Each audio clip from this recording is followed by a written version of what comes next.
Good evening all. So I'm Prageeth.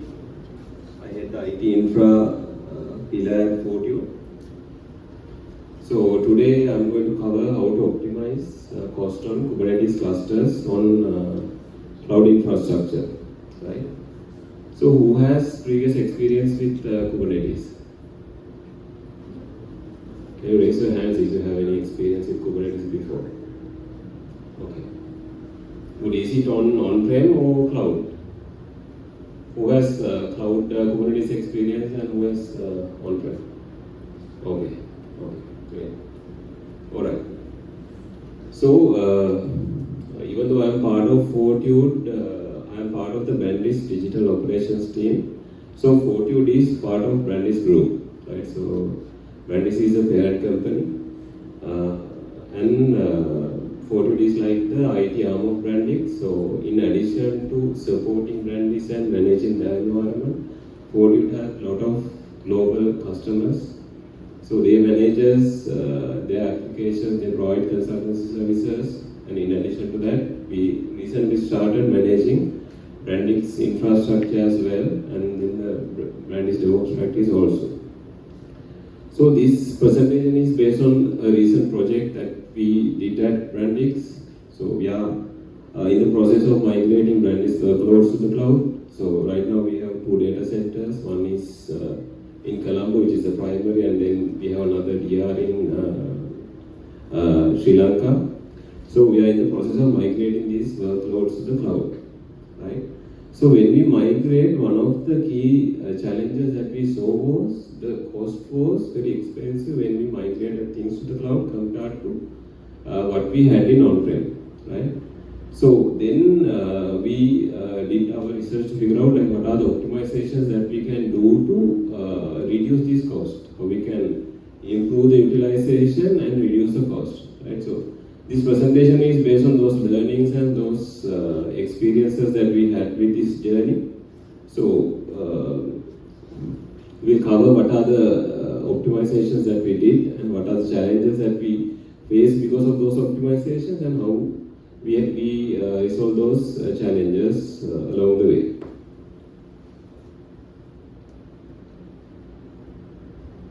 So this is the agenda today. So we'll start with the problem. So how do we identify that there's a problem, and what are the things that we should look at to really figure out that there's a problem, right? So what is the root cause of that problem, and what are the things that we can do to resolve that, and what are the optimization steps that we can follow, and what are the possible issues and resolutions that can come across because of those optimizations.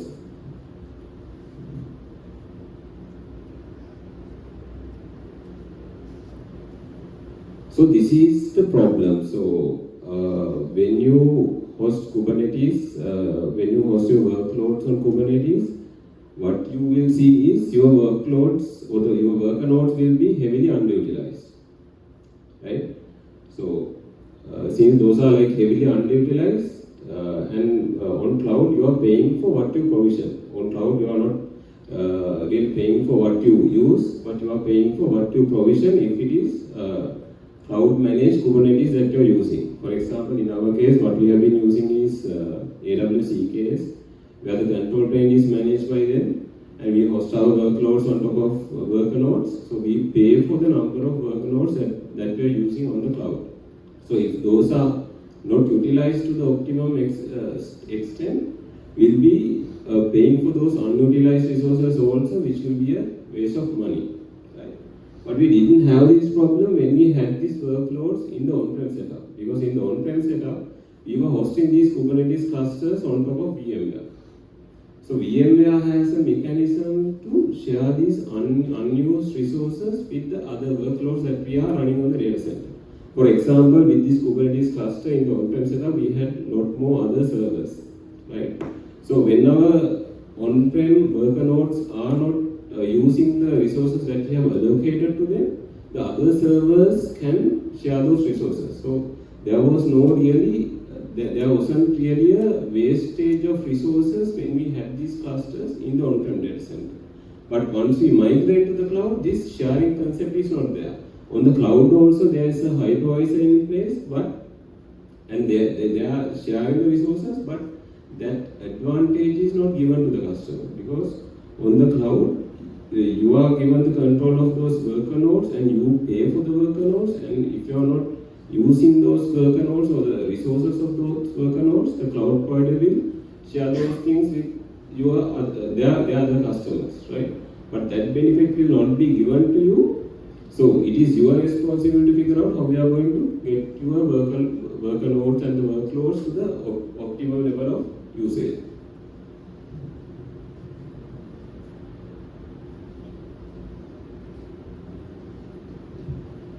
So to understand the root cause of this problem, you need to understand how the Kubernetes scheduling works, right? So Kubernetes has this concept where there is a master node, which is a control plane, and where there are worker nodes, where we are hosting our workloads, right? So worker nodes has this pod concept. So Kubernetes is a container orchestration platform. So what do you mean by the orchestration? Orchestration means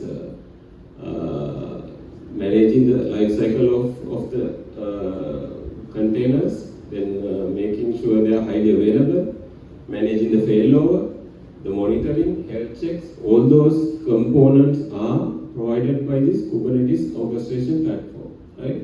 So it is not directly managing your containers, or it's not directly orchestrating the containers. Instead of that, it has a concept called pods, right? So it will orchestrate these pods, and within those pods you can host your containers, right? So those containers is where you will be running your applications, where you will be running your modernized applications, and those will be hosted inside pods, and those will be orchestrated by a Kubernetes platform, right? So Kubernetes has two main nodes. One is a master node, other one is a worker node, right? Master node is like the control plane. So when you are on cloud, you have a managed control plane where the cloud provider will ensure the availability of your control plane. But those worker nodes are accessible to you. That is why you are going to host your pods inside where the containers will be running, right? So here I have taken one example where you can identify this problem, right? So this is just one worker node that I have taken as an example.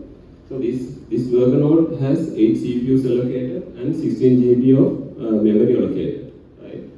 So there are two columns. The first column represents the requested capacity from that worker node. The second column represents the actual utilization. So there are two things as requested capacity and the actual usage, right? So the requested capacity is when you define the container. So here we can see the container and the pod definition, right? Within the pod, we can see the container definition. So within the pod, we can have multiple containers, and for each container, we can define what is the resource allocation that we are going to do, right? So in this case, the resource allocation that we have done for the container is 1 CPU, memory is 1 to 8 MB, right? So the request threshold in terms of Kubernetes, when you assign a request, that means that resource is dedicated to that particular container. Whether the container use it or not, that will be dedicated. So that's the concept of the request. So there are two thresholds. One is the request threshold, other one is the limit threshold. Limit threshold is not really dedicated to the container, but the requested amount is fully dedicated to the container, so it cannot be used by any other containers or any other pods inside the worker node, right?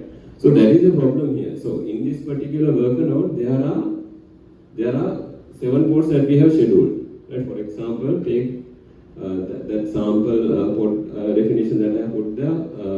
The name is front end. So let's assume there are 7 front end pods scheduled on this worker node.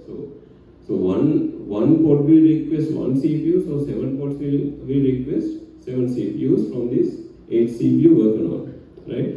So there is one CPU which is not requested, but all the other 7 CPUs will be requested by the 7 pods running on the worker node. But when you really look at the actual utilization of the worker node, it is not 7 CPU. So that is where the problem is, because you have dedicated 7 CPUs within the worker node for your 7 pods, but the actual usage maybe around 3 CPUs, right? So the wastage is 5 CPUs. So when you are on cloud, you will be paying for these 8 CPUs, right? Because you spin up this worker node and you pay for the instance of that worker node. But if you are managing this worker node in your on-prem setup, maybe on VMware hypervisor, then these unused 5 CPUs can be shared with other servers or other worker nodes that you have on your blade server, right? Because of that, if things are on-prem, this is not going to be a wastage, but when it is on cloud, you are paying for all these 8, even though you are really using only 3 CPUs at the moment. So how are we going to solve this? So 2 questions that we can look at, right? Can we move these 7 pods to a smaller size worker node, right? Because if you really look at the actual usage is 3 CPUs. So can't we move this to a 4 CPU worker node? What do you think? Who thinks it is possible? Anyone who thinks it's possible?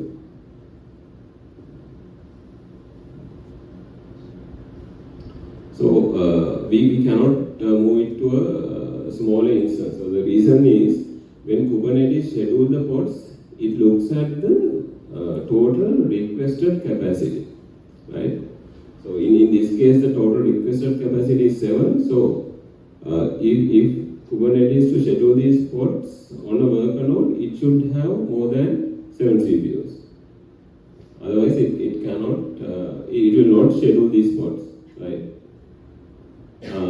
So let's say there's a requirement, so the resource, the load is high. Now you need to schedule 2 more pods onto this worker node. So let's say you need to schedule same type of 2 more pods onto the same worker node. Can you do that? That is also not possible, because if you schedule 2 more pods, the total requested capacity is going to be 9 CPUs, right? But here within this worker node, you have only 1 unallocated CPU available. There are like system services running, so there are reservations there. So you don't really have a full CPU unallocated there. So you cannot really schedule 2 more pods on this same worker node, right? So this is the problem. The way the scheduling works is where that we are seeing this underutilization. Right? So how can we solve this problem?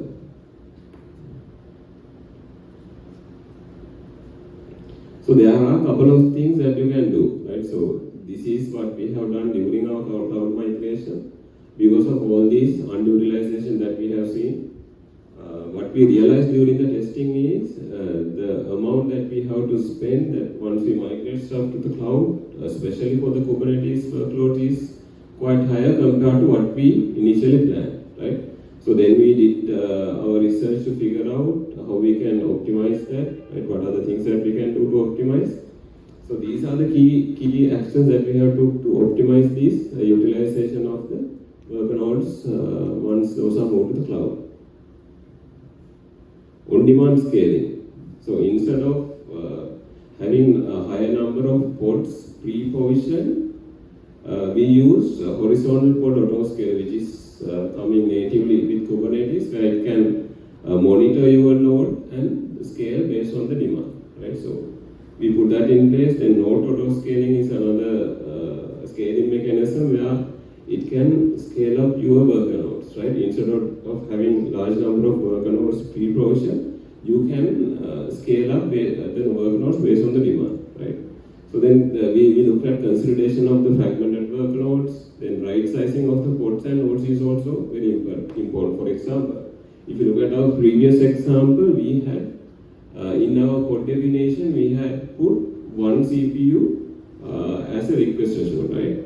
But is that optimal? Because when you really look at all those 7 pods were just using only 3 CPUs. So is it really optimum to dedicate dedicate one CPU per pod. Right? So that is also something we need to look at. Then right sizing the nodes is also very important. Then network prefix mode is a specific challenge to AWS, so I'll be covering that in the coming slide. The last one is how can we customize the scheduling algorithm. For example, in this case, the challenge is because of the way Kubernetes is looking at the resources, right? It is not really looking at the actual usage of the resources, instead looking at the actual allocation of the resources. So can we change that algorithm? So there are ways and means to do that. So we cover that as well in very high level.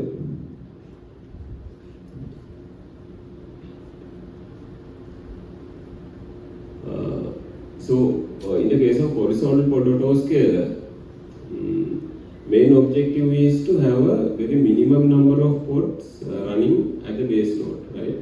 So instead of scaling or having a large number of pods running during the idle time, you will have a very minimum number of pods running, but based on the demand, you will set the horizontal autoscaler to scale up or scale down based on the demand, right? So horizontal pod autoscaler version 2 supports multiple metrics. It can monitor the CPU utilization, memory utilization, and other custom metrics as well. So in our case, we are monitoring the CPU, memory, as well as requests per second.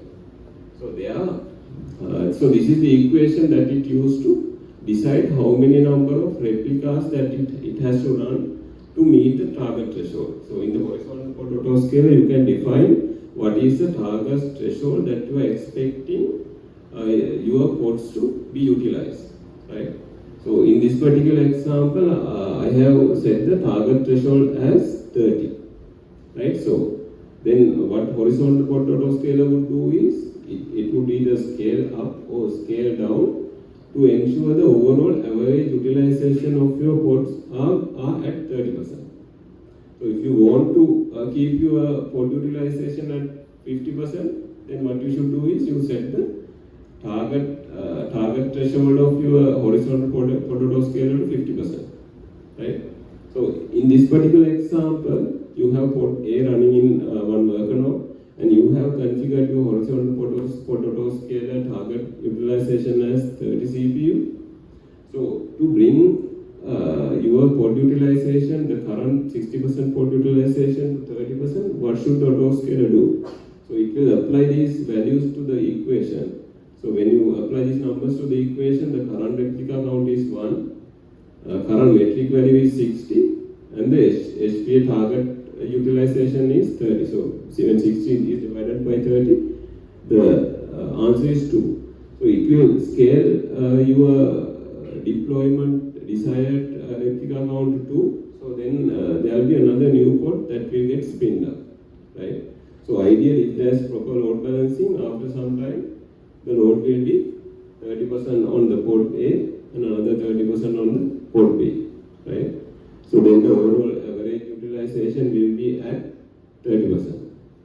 So that is how the horizontal pod autoscaler will work. So it is using the metric server. So we need to deploy the metric server on the Kubernetes cluster, where it will track the CPU and the memory utilization numbers. So HPA will pick those from the metric server, and based on those numbers, it will decide how many replicas has to be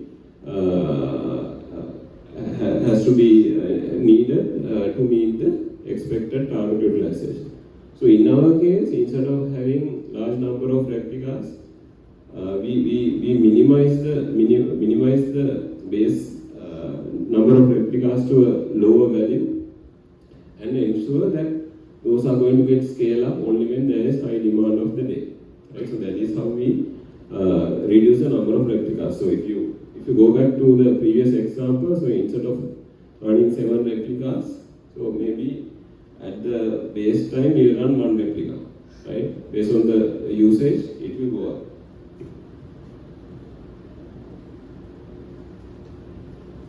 So what are limitations of having the HPA in place?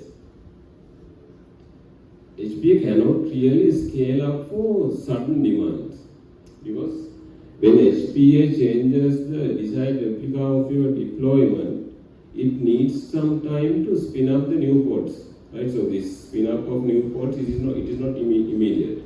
It needs to have the container image in place. If there are startup startup scripts, it has to run those things, so it will take a couple of minutes for the new pods to be available and ready to take the load. Right? So if your load spike is just 30 seconds, if your load spike is just 30 seconds, by the time those newer pods are up and running, your load might already be gone. So for the sudden resource spikes, the HPA is not the solution. So in those cases, how are you going to address those sudden spikes? So to address sudden spikes, there are two things that you can do. You need to have enough burstable capacity set for containers, right? So like I said before, there are two thresholds that we can set. One is a request threshold, other one is a limit threshold. So request threshold is the resources that will be dedicated for your containers. And limit threshold is up to which level it can go up if there are enough resources available on the worker nodes, right? For example, in our previous example, we had one CPU as the request threshold.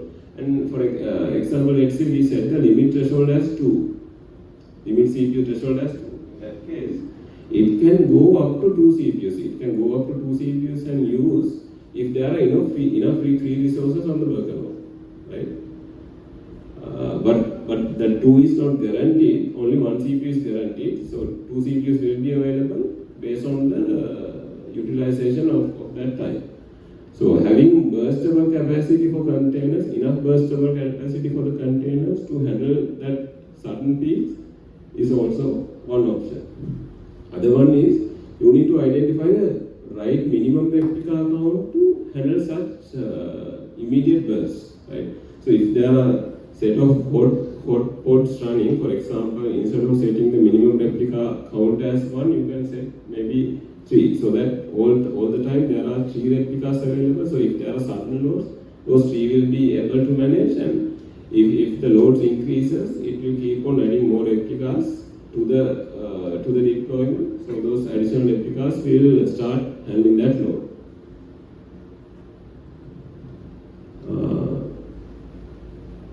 Other thing is, when you set the target threshold, it shouldn't be a very high value. For example, let's say if you set your resource utilization target threshold at 70%, so that means HPA will wait until all the average utilization of your pods reach 70%. So when it reaches 70% and HPA starts scaling up your replicas, until those new replicas are ready, your existing replicas will have to take the load, right? Your existing pods will have to take the load, which are already at 70% utilization.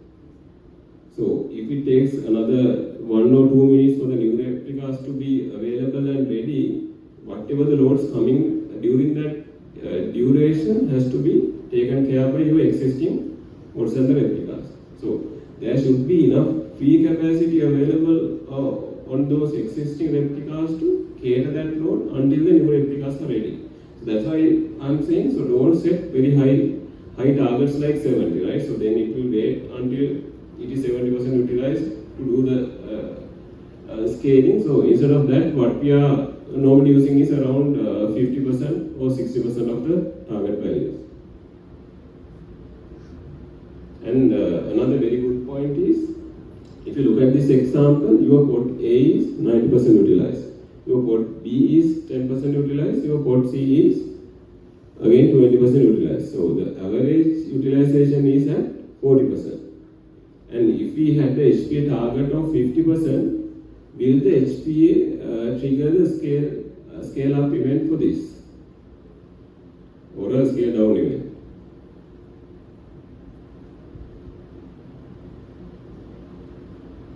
So here, even though your pod A is highly utilized, HPA will not trigger a scale-up event for this particular scenario. The reason is, even though your pod A is at 90% utilization, still your average utilization of pods is around 40%, right? So there is no scale-up event in this case, right? So then what is the solution for the scenarios like this?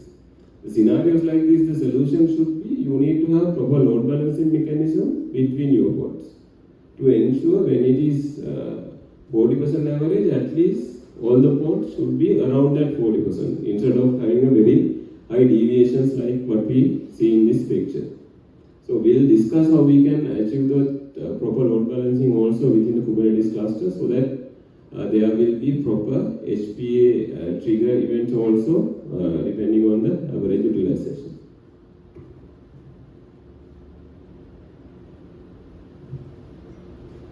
So there are two places that the load balancing happen on a Kubernetes cluster. One is at this location, which will do the load balancing between your worker nodes, right?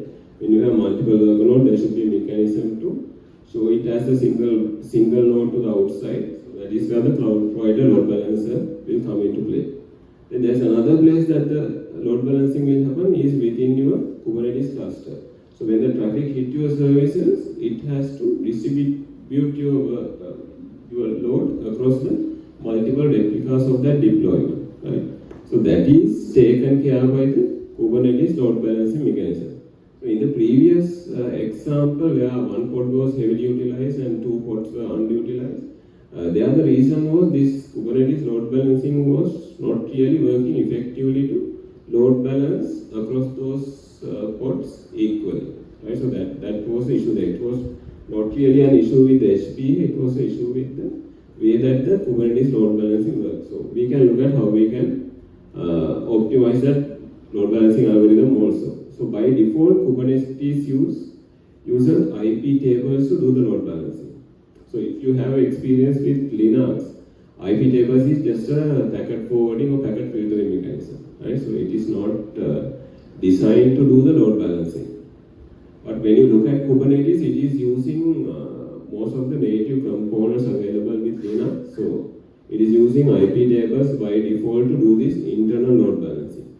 And since it is IP tables, it cannot do a load-aware load balancing, right? So when it does the load balancing between your pods, it doesn't know what is the utilization of your pods.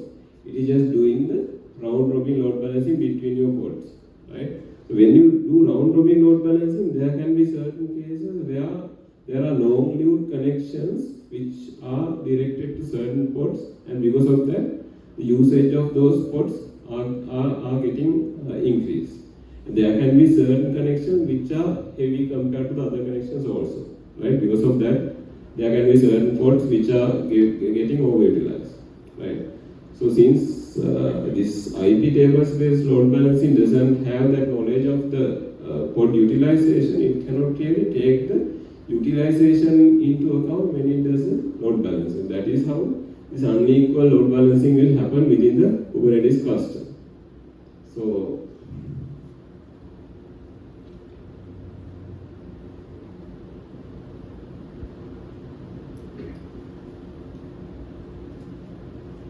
what are the options that we have to solve this problem?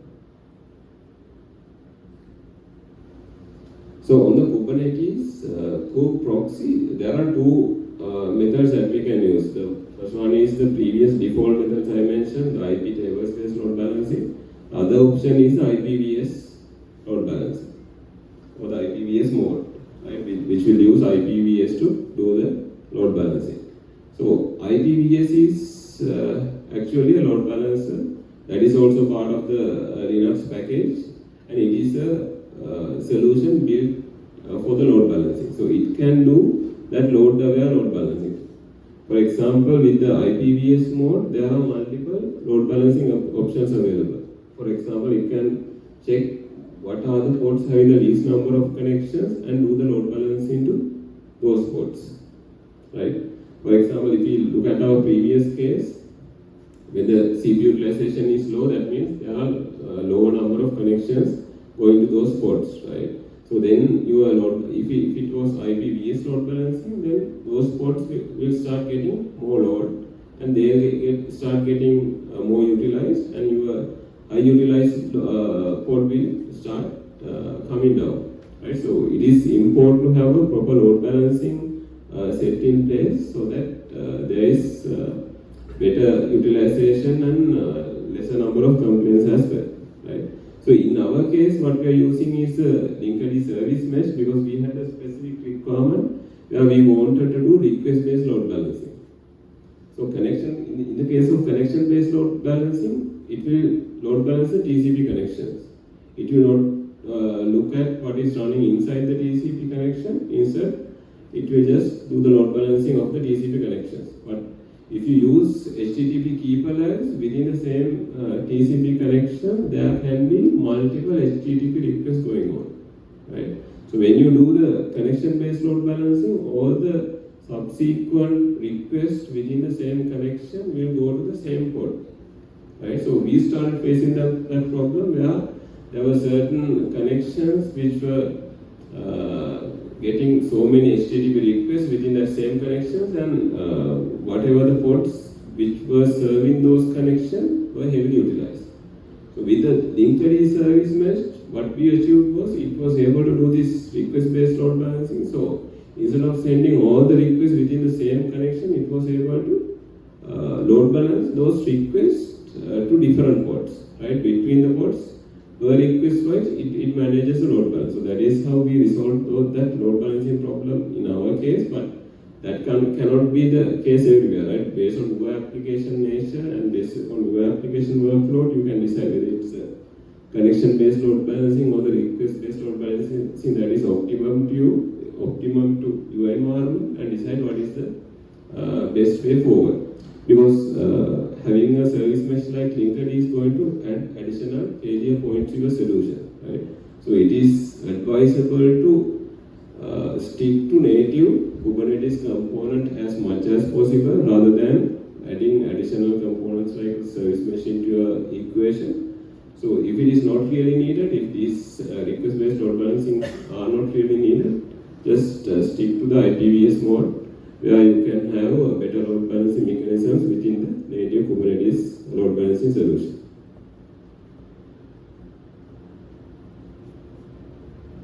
So now we talked about the scale-up behavior, right? So then let's look at how the scale-down will work, right? Because when it scales down, it needs to ensure that there is no sudden fluctuations. Right? It should not keep on scaling down and scaling up. Right? Then it will have multiple interruptions. So how are we going to stabilize this scaling down behavior? So on the Kubernetes, there are multiple parameters that we can set to ensure there are no frequent fluctuations of the replica count. So we are using stabilization windows seconds to delay this scale down behavior. In our case, we have set 600 seconds. The default value is I think around 300 seconds. So with the 600 seconds value set, it will not scale down your ports until 10 minutes has passed, right? So after 10 minutes, it will again check whether utilization has gone down, and if it is still below the target values, then it will scale down. Otherwise, it will not trigger the scale down. So this way, you can avoid the frequent fluctuations of your replica count. Other most important thing that you need to consider when scaling down is what will happen to the existing workloads handled by those pods. So, as we discussed before, this HPA will consider the average utilization, right? So if the average utilization comes down to maybe 10%, right? And if your target value is 30%, then it has to evict a couple of pods so that it can improve the utilization of the remaining pods, right? And when it evicts those pods, or when it terminates those pods, what will happen to those existing loads that is being handled by those pods?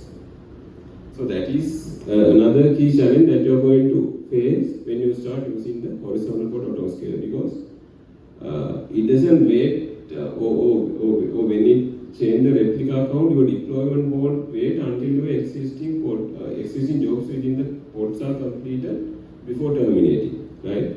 So that is where you need to use this graceful termination or this termination grace period timeout set inside your pod, right? So what it does is, instead of directly sending the kill signal to your containers, it will first send the SIG term, to the containers. So system is like a warning signal to the container. Okay, now you are about to send a receive a kill signal where you will get killed. Right? So with this warning signal, within your application container, you can catch this sick term and start the graceful shutdown process. Right? For example, if you have set the termination grace period to 10 minutes, the time difference between the sick term and the sick kill is 10 minutes. So once the kubelet sends the sick term to your container, you have 10 minutes time to start gracefully shutting down whatever the existing jobs that you are running within the container. So it is important to understand what would be the worst case time that you would need to complete your jobs and set that as the termination grace period for the container. Right? So in that, because of that, once the sick term is received, it will have enough time to complete all the jobs before it gets killed. Right?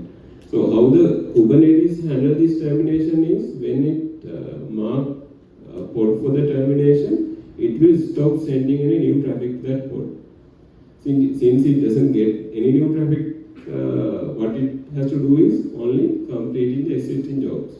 And to complete the existing jobs, it has this duration. So within that graceful timeout period, it needs to ensure that all the existing work is done. And once the work is done, it can shut down itself. So if it hasn't shut down itself, then the kill signal will be sent, so it will get terminated anyway.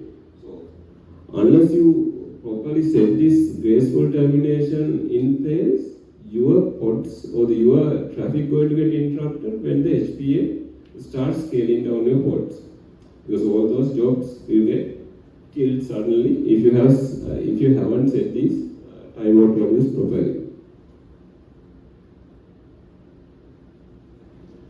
So what is pre-stop hook?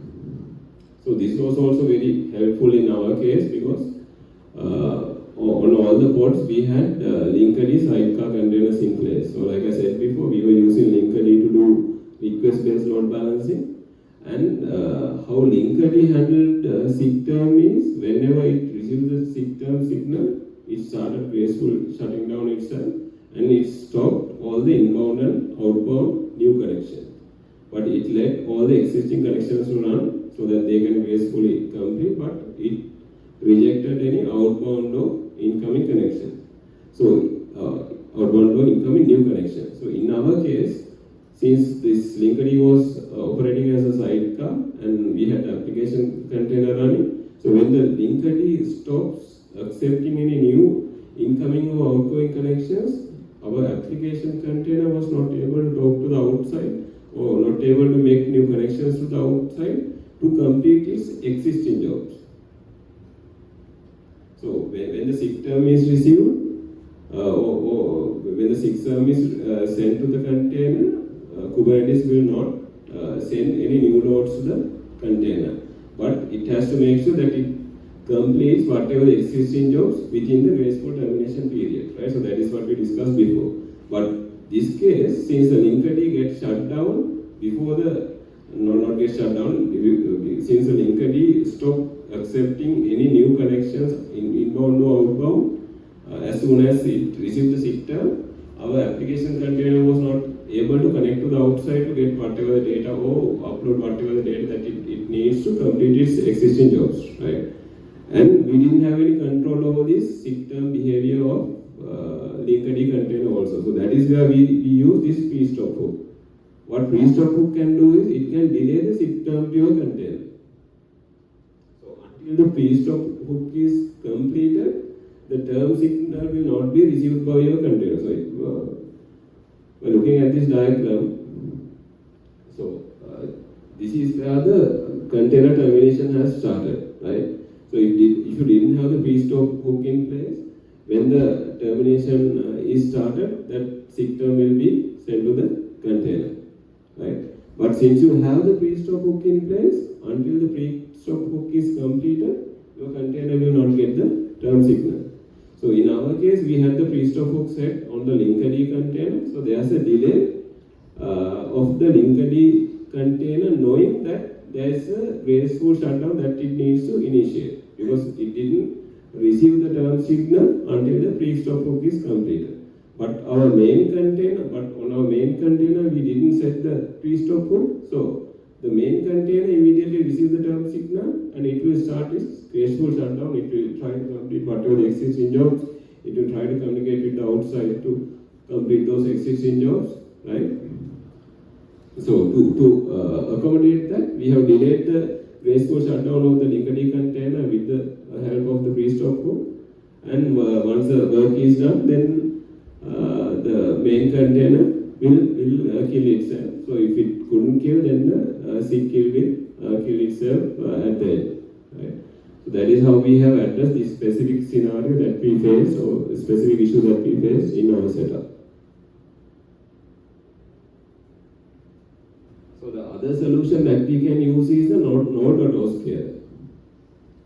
So if you look at our previous example, we had one worker node, we had 7 pods scheduled on that same worker node, and let's say we want to schedule another 2 pods, right?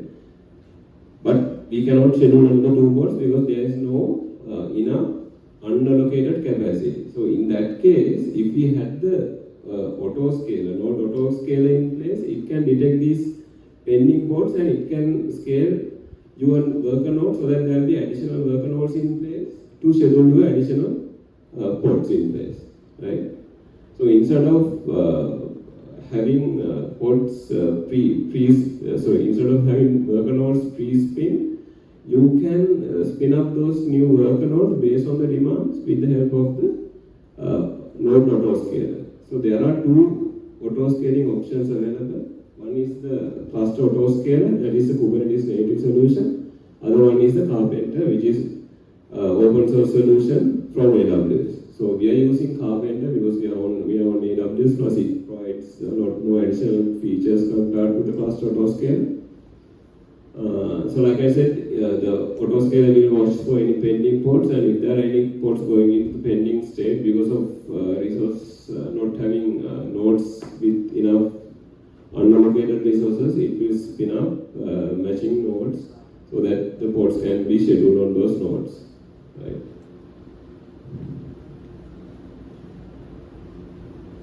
So another option is to use spot instances. This is AWS way of giving you heavily discounted compute capacity. So when it has excess resources available in its data centers, they provide them as spot instances up to 90% discounted rate. But the disadvantage of this is those can get terminated at any time by AWS. So when they don't have that excess capacity, they'll terminate those compute capacity with 2 minutes early warning, right? So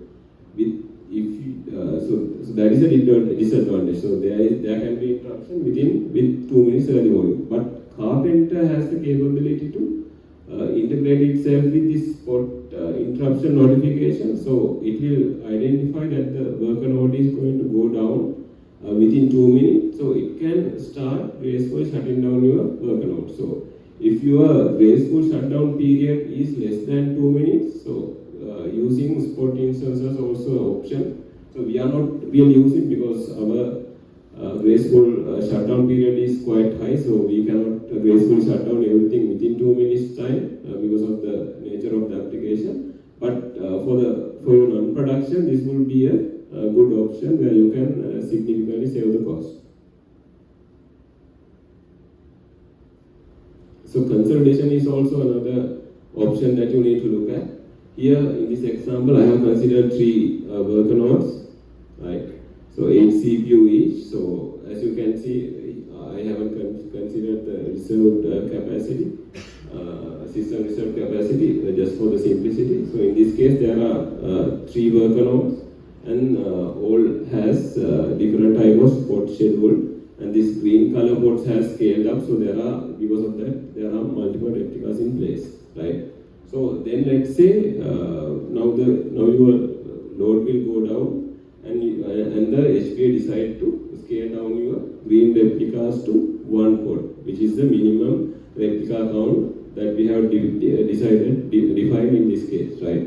So when your green replica account get to 1, then this is the end state after the scale down event. Right?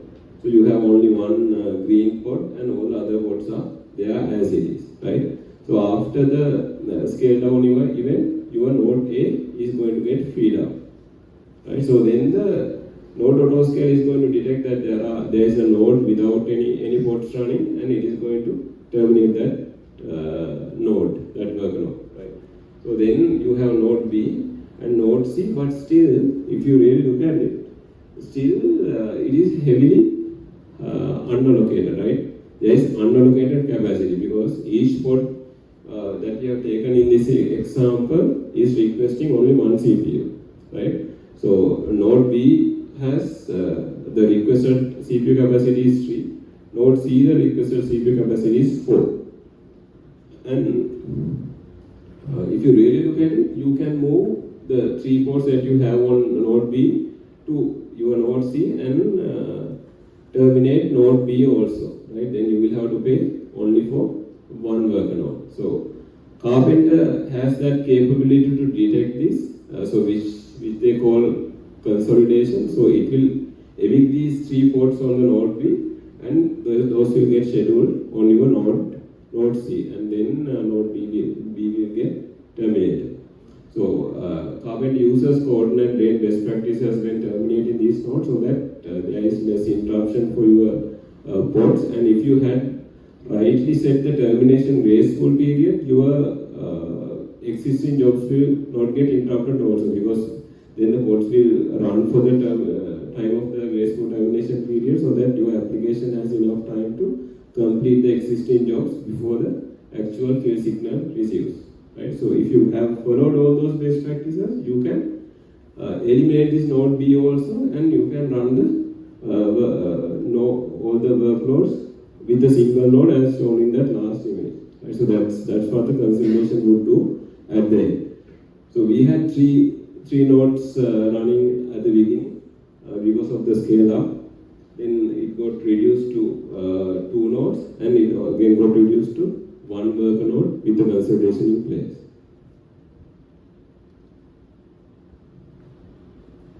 So then we need to look at how we can right size the pod. So like I said, so there are 2 thresholds. One is the limit, one is the request threshold. And if you haven't set any threshold, it falls into the best effort class. In the best effort class, there is no guarantee of any sort of resources, and this will be the first to be evicted whenever there is a resource issue or high resource utilization on the worker node. So it is not really recommended to use the best effort. So the other 2 options that can be used in production is a burstable and a guarantee. In the burstable case, you set the request and a limit.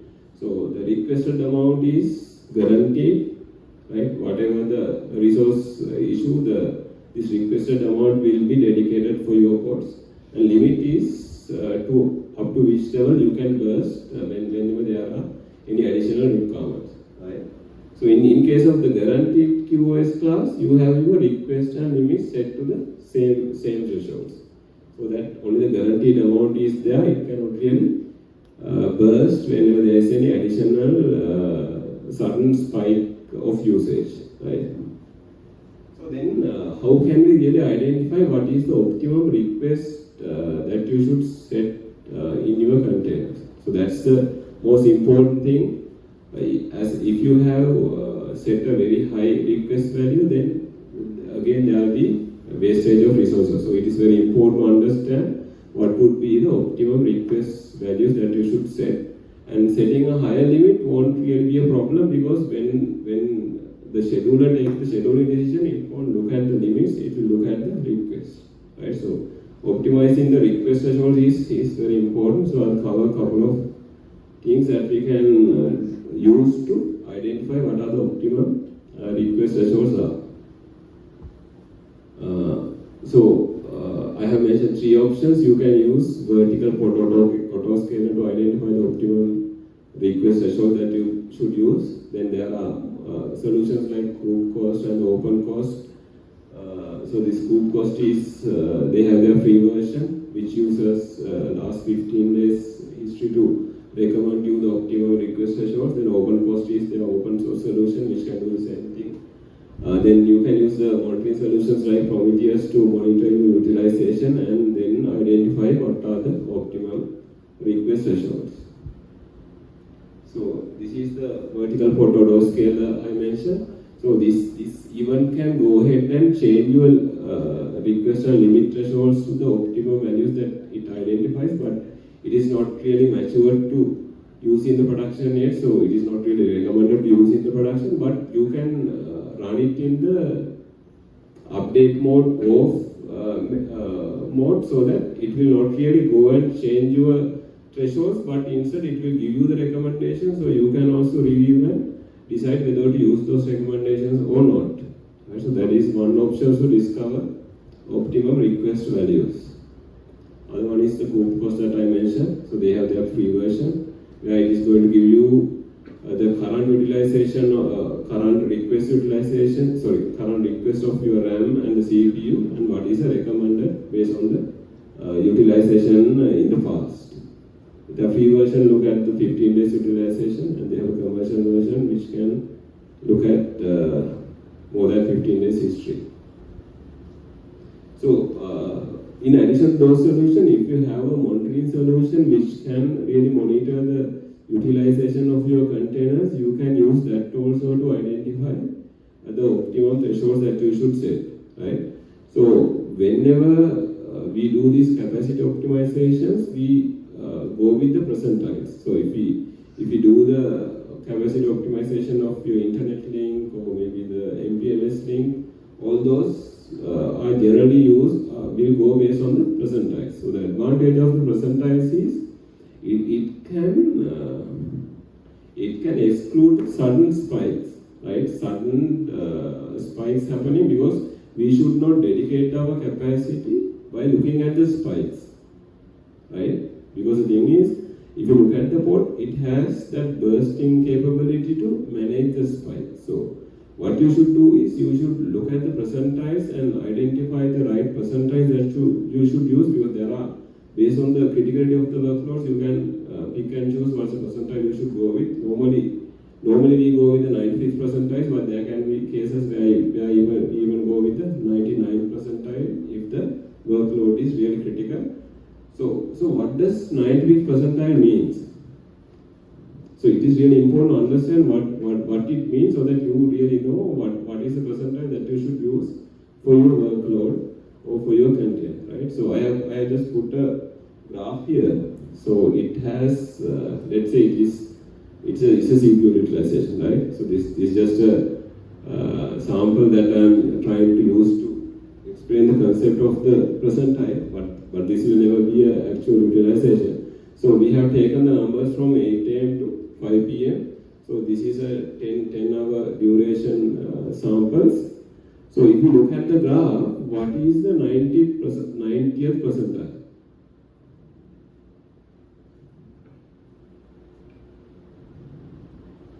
So 90th percentile means you are going to remove 10% of the spikes of the duration.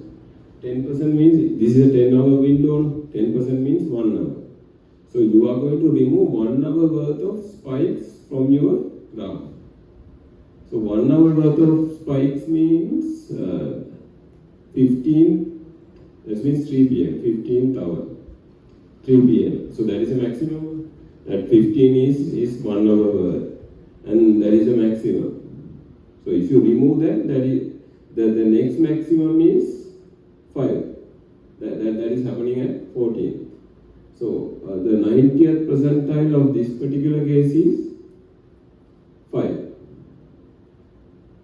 So what would be the 70th percentile?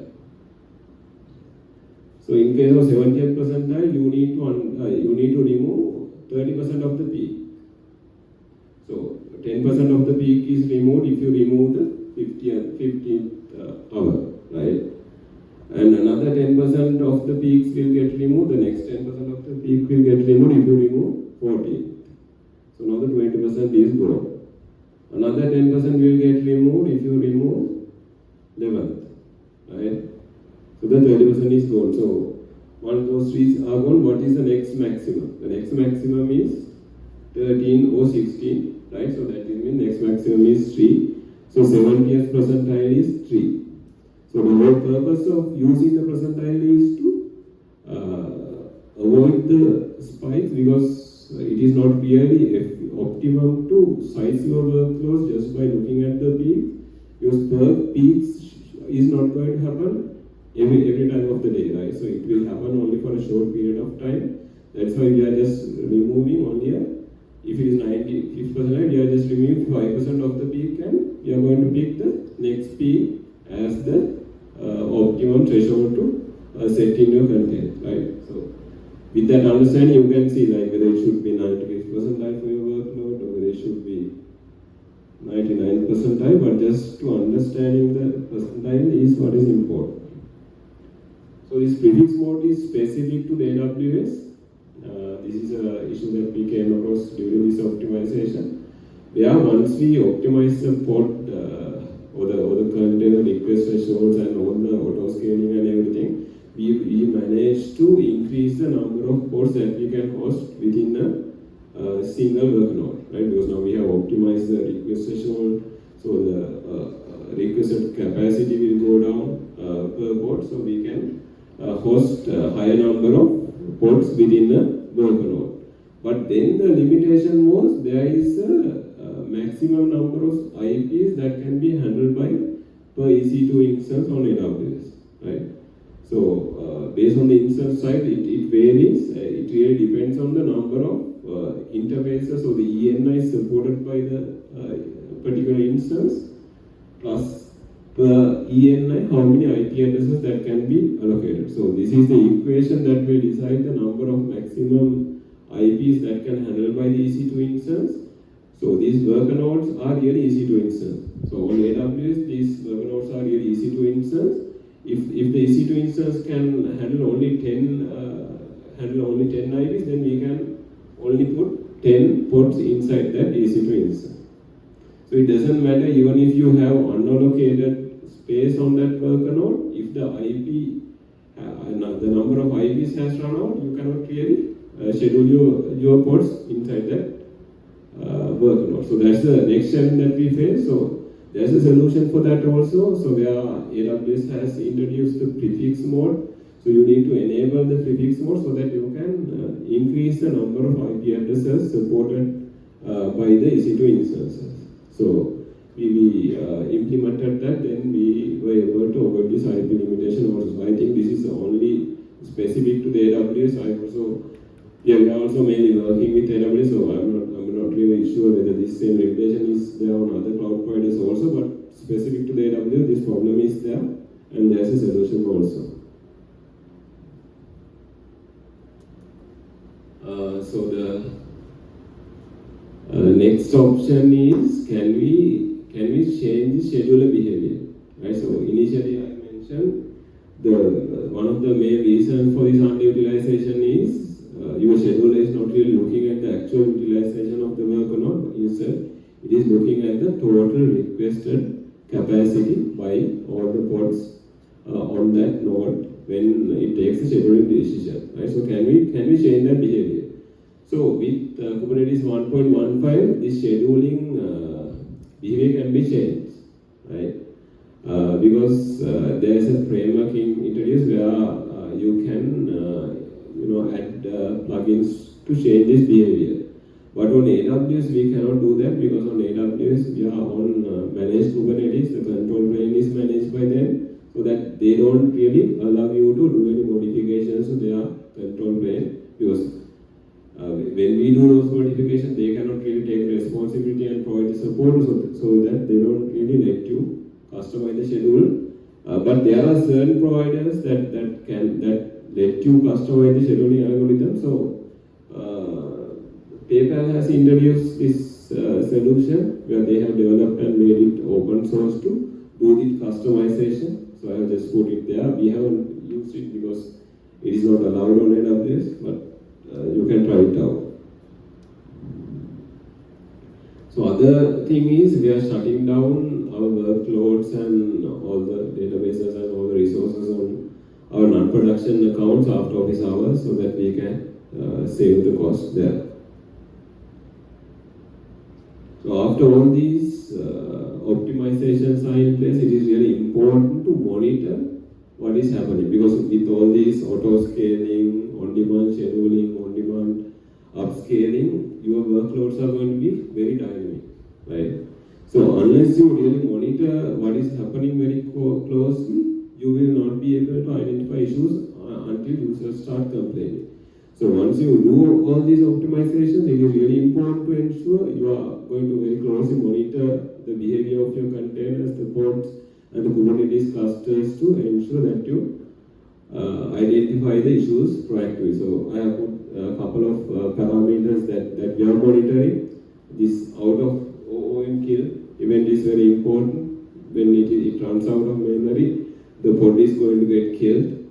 When it runs out of CPU, it is not going to get killed, it will slow down, but when it runs out of memory, it will get killed, so and it will generate a OOM kill event. So it's important to monitor that, and because this is a good signal that you need to increase the memory of your pod. And the CPU throttling also you need to monitor, because whenever you set the limit, I said it can burst, right? It can burst only when there are enough resources on the worker node, and based on the fair scheduling algorithm used, the throttling will also kick in with the limit set. So it is really important to understand if there's throttling happening and if there's any impact to your applications because of the throttling, to ensure better user experience. So yes, yeah. So those are the actually all the optimization that we have done to bring the Kubernetes cost to an acceptable level.